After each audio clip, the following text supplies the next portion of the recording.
All right, so I'm sitting here right now. Blake Scheifele visiting us from Boca Raton, Florida. Correct, yes. And then we got Clint Olson visiting us from Denver, Colorado. Yep. Both work with the Priority Life Group, with Nick Ayala, tremendous guy, tremendous team out there. But regardless, so that's what's so fun about FFL. It's like, hey, you're doing some stuff, we're doing some stuff. Let's get together, talk about it. I'd love to get some things to learn about what you're doing, and I want to learn about what you're doing. I want, you sell $40,000 a month. I'd love you to give us some sales tips, things that you've had success with. But what I'd love to do is to put us in a position where people can start to learn from you. Maybe we'll start with Blake, hear your story, a little bit of background, how you found FFL, and then what's your kind of bend down. And I want to slow down the talking, and I want to pass the torch to you to let you kind of open up and share with everybody. Awesome, Grady. Well, appreciate you having me on and everything. This is just awesome. Was in Andrew Taylor's office for a couple of days. And it's just, you guys are doing a lot of right things. Just the growth is amazing. So congratulations. So for me, I've been with Family First Life for about 2.5 years. Before that, so from 2009 to 2016, I was actually English teacher in Japan. So I graduated Penn State University in 2008. I'm from PA. And when I graduated, I had a history degree. So I'm like, am I going to be able to make any money with a history degree? I'm like, 4 years for, what am I going to do? And then I found out that a couple of my buddies were traveling abroad and teaching English, like all over the world, Thailand, South Korea, Japan. So I was like, Japan sounds really cool. So I'm going to go over there. Went over there, first year, didn't know the language, didn't know the culture, got my butt kicked a little bit, and trying to figure it all out and stuff like that. And I was only going to stay for a couple years, but I met my wife over there. You know how that goes, Ended up staying 7 years. So I ended up staying 7 years over there. Then, I was an English teacher making like $40,000 a year over there, but that's like in the countryside, that's a lot of money. We were living with our parents, we were saving up money. It was all good. But I had to grow up sometime, Grady, and I was like, listen, I got to get back to the States, start my career and everything. So I came back in 2016. I worked at a company for 2 years in life insurance, like other parts of the industry, sure. 25% comp, calling out the phone book, not really making any money whatsoever and everything, no renewals, nothing. And then I heard about Family First Life back in 2016, 2017-ish, and I'm like, man, this sounds really good. I just have to get leads. I had people to call. Are you kidding me? Calling out the phone book for 2 years? Hell no. Like, this is like having leads over here to dial. Literally your training was like, they'd say, call the phone book? Yeah, there'd be a stack of papers. They didn't even give us a week to train. There's like, okay, the next day, the second day was there, like, here's a pile of leads, and if you're not going to be here, you could take a long lunch break after that. And I'm like, okay, so everyone basically quit, but I was the idiot who stuck around. So, did that, but coming over here was a no-brainer. Leads, high comp and everything, so I started here in late 2018, early 2019. Personal production, the first year wasn't really thinking about growing an agency. I wish I would have started from day one. Like everyone says, grow your agency from day one, grow your agency from day one. But like we all do, we go through struggles. First year, just trying to pay my bills. I kind of wasn't staying plugged into training, wasn't reaching out, was dialing from home, which is 3 recipes for disaster in this business. You have to reach out, get to an office, ask for help, especially if you're new. But I didn't do that. And then after my first year and a half, I was like, I can't do this anymore. I had like some marital issues and stuff like that. So I ended up working for Nick Ayala and Eric Anthony as a recruiter. There you go. I don't know about you. I love Nick, but working for Eric Anthony, woo, okay. If you don't know, great guy. I love the guy to death, but not to be an employee for him. So I was there for about 5-6 months and everything. And then I just I honestly, I sucked as a recruiter. I was getting frustrated. They were getting frustrated. And I'm like, I got to get my butt out in the field. I want to start building my own business. So it was right when COVID hit in 2020. So I'm getting back out in the field. Everything's great. Boom, COVID hits right after the convention, the national convention in Vegas. And I was like, okay, I'm getting back out in the field, but now we're in the middle of a pandemic. But it was the best time to get leads and everything. Everyone was filling out information to get leads. So I would be running Daytona Beach, driving 3 hours twice a week, being away from my kids for 5 to 6 months, was doing $20,000, $30,000 a month, started hiring staff, and started growing this thing. And then we went from, March 2020 to like $50,000 a month as a team. And then we did almost $500,000 in like the end of 2020, and it was just an amazing ride and everything. So that's the first step, trying to figure it out and grow an agency. Sure. Then the next step is now I don't have to worry about my bills anymore.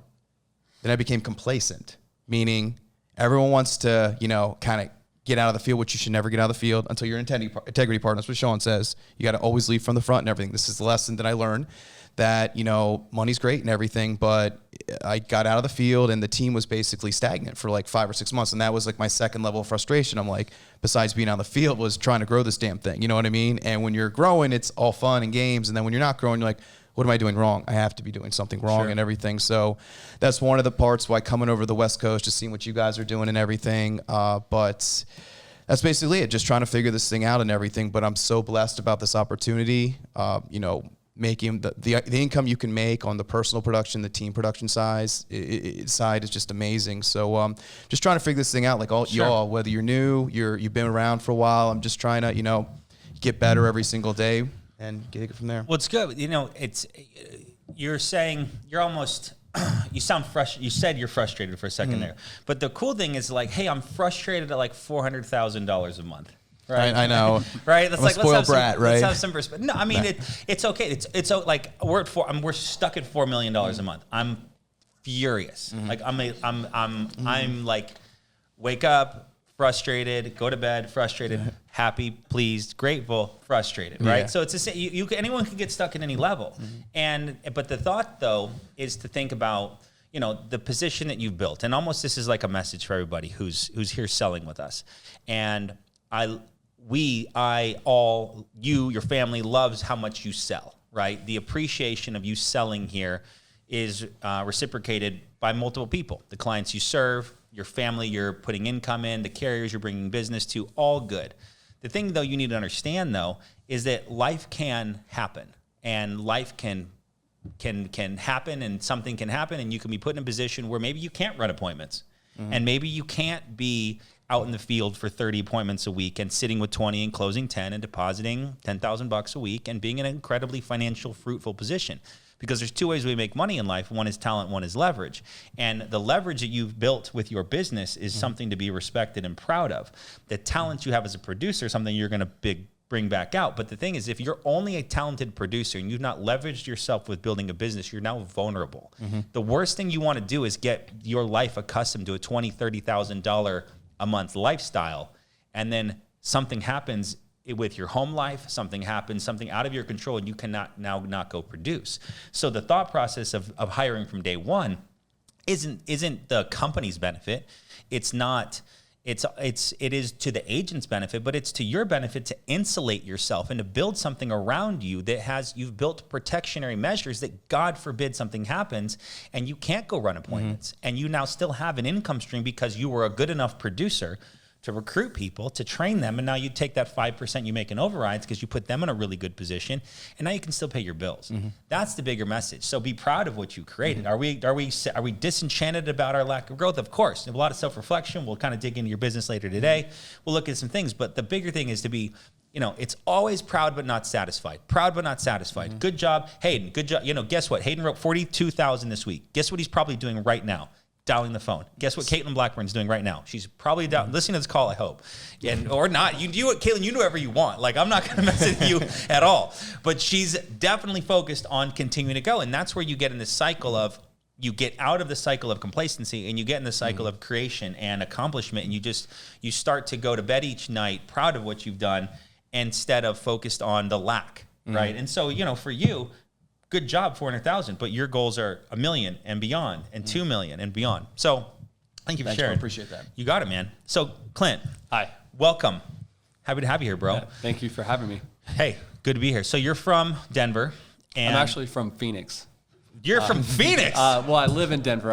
I'm actually born and raised in Phoenix. No kidding. Yeah. When did you move to Denver? About 2 years ago. But I haven't lived. He's a local boy. Can we give a round of applause, please? I had no idea. All right. Okay, so we'll talk about that later, but that's cool. Okay, so you currently live in Denver. You Correct. run, and let's talk about, we'll do sales training here in a little bit, but what I'd love to talk about is, kind of your entrance into the business and then your evolution from a producer to now an agency manager and kind of how that is going for you. Yeah. So, like I said, I was born in Phoenix, Northwest Peoria.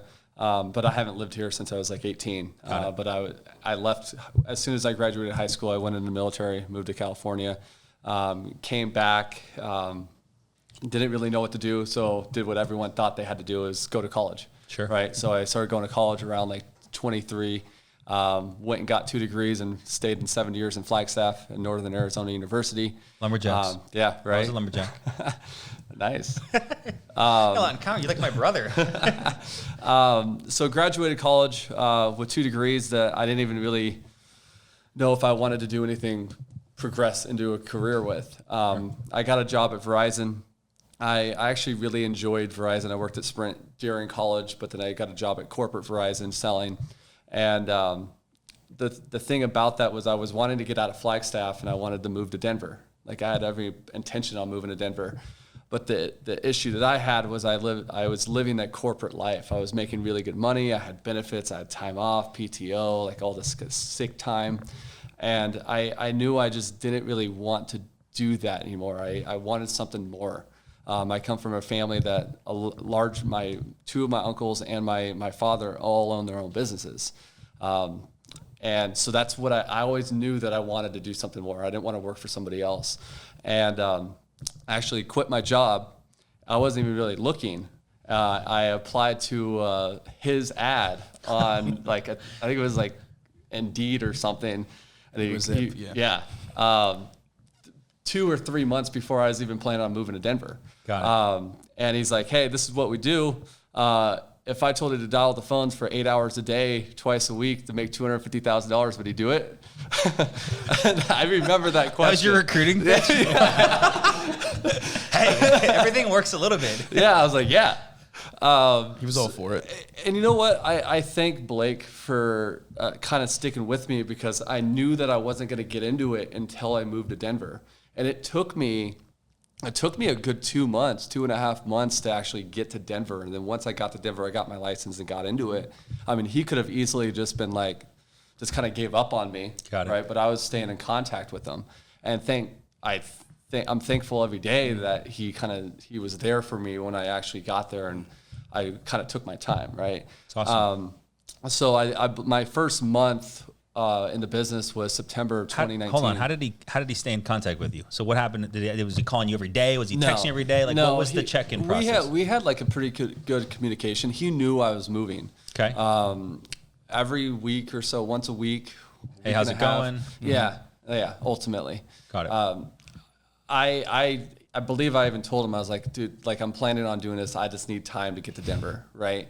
If he would have called me every day, I probably would have just left. I would have been Got it. probably I would have left, right? Yeah, that's right. crazy. But it was this constant communication, a couple times a month, a few times a month, until I actually got into Denver and got into actually getting my license. But my first month was, I think, halfway into September of 2019. Okay. And that's when I started, and I was okay, right? I didn't look at this. I kind of had a different idea when I looked at this business because I watched a lot of training. I'm thankful for you. I mean, that's where I got a lot of what I know into this business. So I didn't really test the waters. I just kind of jumped in head first and made it work. Good. Ultimately. I did the mistake though, as well as not buying a lot of leads at the very beginning and setting up 4 appointments throughout like 9 hours and sitting in like a Walmart parking lot dialing. We all know that, right? Yeah. That was I never did that again, right? Yeah. Never tried to run a full-time schedule and a half-time schedule lead order. Yeah. And then I think my first full month, I did like 20,000 and it kind of progressed. And I did what a lot of people do. I went on vacation. Right. Yeah. Okay. I went on vacation. I made a bunch of money. I went on vacation for like a month. Oh man. Right. Oh, Came back. Yeah. Came back and I was punched in the gut as far as chargebacks and lack of money, lack of motivation. And it's funny you mentioned the convention. I went to convention and that was fire. Awesome. I was gassed and the convention was the match.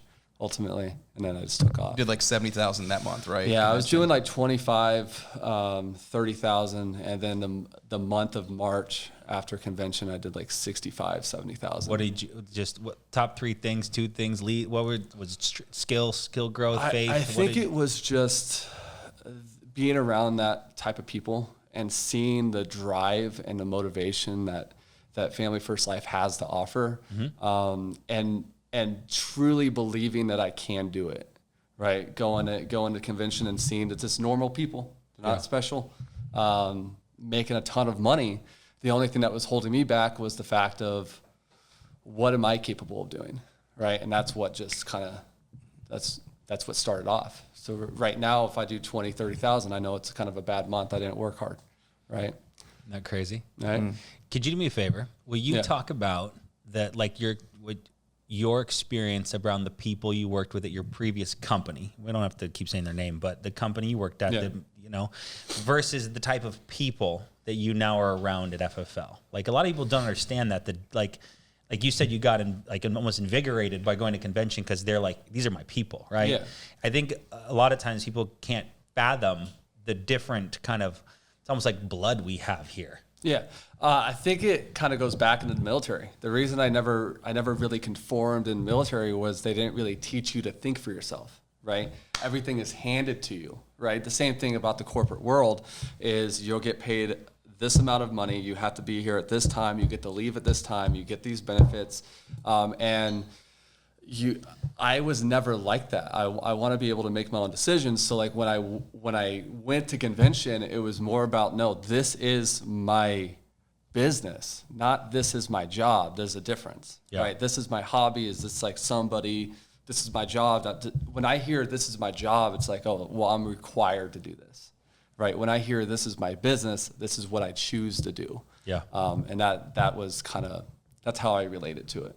I love it. Right? Yeah. It's just, you are empowered and you have a whole group of people who have just walked the path before you longer to give you coaching, advice, and guidance. Yeah. And that's all I can try to do for other people is the knowledge that the videos that I've seen of you, of everyone else, just pass it down. Ultimately, don't be greedy with it. I mean, I've come up with things myself that I think work really well that I pass down to my agents or any other agents that call me ultimately. Awesome. So the transition out, so you knock out 70, 65K, 70K. Then talk about when maybe you started hiring or building an agency. Was it before, after, during, because now your team's doing over 550,000 a month, got your logo, congratulations. Yeah. And it's a different level of responsibility, right? The responsibility to your family, to your clients, to your business is now different than the responsibility you have to help be there for agents. So when did that kind of start? So I have the same regret as most people. Right? I wish I would have started recruiting right off the bat. I thought I had to know everything ultimately, but then I realized the great leader is somebody that can point somebody in the right direction rather than trying to teach you everything that I know. So I think I actually hooked up with him. We got a recruiter and an admin together. When was that? May? Mm-hmm. May. Yeah, that was a while back, wasn't it? And I did pretty well. I mean, we got up to about 150,000. This is my other biggest regret in the business was letting off the gas ultimately. So I did 150,000 in, I think, September of last year. Got it. Right. And then I let my foot off the gas. I kind of let everything kind of spill out. And then basically, that tore me up inside so much that I just kind of went double down in January, and now we're where we're at now. Back up again. Right. Cool. And I won't make that same mistake again. Talk about that. I mean, what do you think? Was it the agents? Were you coddling? Because I've done that before too. Like you're there for their everything. I make their lead orders. I upload them their CRM. Sometimes I'd even dial the leads for them. I'll meet them outside the appointment and coach them through the window with like flashcards. Like I'll do anything I can to help these guys sell. And as soon as you stop giving them the flashcards, then they can't make the sale anymore. And you realize you're building dependence instead of independence. I think one of the biggest things that I've realized is I'm very straightforward. I'm very forward in like an appointment or with people. And not everyone is the same, right? So I'll take somebody that's more timid, right? And I'll say, this is what I do. You have to do this. And it just doesn't work for them. Got it. Right? And it would actually backfire on me and them. And I wasn't leading them in the direction of finding somebody that would actually be able to help them a lot better, right? Got it. And so what do you work? Either what switched? What are you doing? Like, is it numbers of calls? Like, what are you doing now, January now to today, that's helped kind of light a new fire, find some new great agents that you're now working with? I think obviously having good staff is very important. I am also investing a lot more money into marketing. Okay. I was doing LinkedIn, ZipRecruiter. We have some software to kind of keep track of everything. I mean, before I was using Google spreadsheets, now, like when I think back on it, it's like, how was that even possible? It was only hurting me. So I feel like the lack of money that I was putting in before, I mean, was only hurting me. Now I'm putting in a lot more, and it comes down to not begging people as well about the opportunity. We were just talking about earlier, like they're going to work if they're going to work. Right, I can't sit there and beg them to work. Yeah. Right, we already have everything in place for somebody to come in and have success. Now, what are you going to do with it? Right? Are you going to do it? Or are you going to? Yeah. Is this going to be another thing that you tell your friends in 5 years? Hey, man, I was part of FFL back then. I remember when they're only doing $500 million a year, and I was part of that. But you know what, Blake? And then talk bad about them because like it didn't work for you because it didn't work, right? Exactly. So one thing you said though about the Google Sheets, and let me just be very clear for everybody who was getting started in this. The key word is just start. I've got a lot of agents that'll be like, hey, so what's your CPA to set up my S Corp? And I'm like, have you bought leads yet? And like, so I need to know what's the best thing for this in this situation. And I want to set up a Delaware LLC and I'm like, calm down, dude. Like the things that you need to do are buy leads and dial the phone, book appointments, and go make money and get paid. And once you figure out the problem that your bank account has a comma in it, and then it's got 5 digits, and then like some of the agents we've got who still sell crazy high, you've got money and like. But what the message is just start with the business and progress, and don't become analysis paralysis where you've got to go learn about Monday.com and you got to learn about Pipedrive and you got to learn about HubSpot and all these different amazing softwares before you can ever post your first ad on Craigslist and be able to go talk to someone because I got to make sure I can properly organize. Like you're a high functioning guy who's already writing 30, 40,000 a month. You're putting yourself in a position where, hey, I understand I need this and I'm going to do that. But for anyone out there who hasn't started recruiting, I would drive around literally like this with a white sheet of paper shoved behind my shifter, and I'd be like, all right, John Smith, Tina Thompson, Larry David. Like I'm just literally like that's how it worked. And I'd have like a pen. I'm not saying it was safe, but I'd have a red pen and I'd just cross them out or I'd circle them. And that's how I deal with it when I got home later. And the whole goal is, are you on the phone? It's not, is my everything organized to the optimal efficiency? Optimal efficiency doesn't matter if you're not getting results. And so just, I'm agreeing with you, but you're where you're at today. Now it pays to be far more disciplined and structured versus day one. You guys just need to start dialing the phone and then put some ads out, start having some good conversations with people. Yeah. The best decision I made was to start again. Right. I love it. Right. I love it. I think it comes back to you have to believe that you can do it as well. I mean, just on the selling side and the building side, you have to believe that you can lead people, you can help them, right? Because it can be a little intimidating. That was my biggest thing. Yeah, I love it. Blake, any final comments you have about building? Sure. Just like Clint said, don't take your foot off the gas on the personal production side. If you have a great month, you're doing 15, 20, 30,000. My first 30,000 a month, getting the deposits, it was definitely life-changing. Making 30,000 a year, being a Japanese teacher, making 30,000 a month in this, it's like, whoa, yeah, this is nice and stuff like that.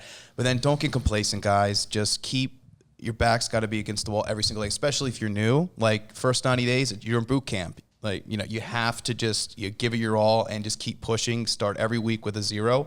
Same thing with your growing an agency. Like what I did was I was up to a certain point, getting X amount of overrides. I took my foot off the gas. I'm like, okay, I got other people under me that are building, so I'm okay. But then when that group kind of started disappearing and stuff like that, I'm like, oh my God. And I could have recruited in the meantime for 3 or 4 months. I lost that time where, I didn't have a backup plan. I was relying on other people to grow my agency. If you want to grow an agency, you're the number one guy or gal. You have to control it, okay? No matter how many people are building under you. You have to control it and don't let your foot off the gas. I love it, bro. Will you teach us how to say dialing equals freedom in Japanese? Mm-hmm. So, 平和になるためにダイヤルしないといけない. It took me a year to find out he was fluent in Japanese. All right, say it one more time. So, ちょっと、平和になるために電話をしないといけない. All right. I Not like messing it. with us, right? I just said Clint's an amazing guy. I wish it was a little bit. Do you have any shorter things that we can chant, go to work or dial the phone? Or Yeah. Yeah, you can say shigoto shinai to dame desu. Shigoto, if you don't work, it's all gonna fall apart. It's never gonna. One work. more time. So, shigoto shinai to dame desu. All right, there we go. I think it's recorded. 492,000 issue paid Blake Scheifele and 157 Clint Olson.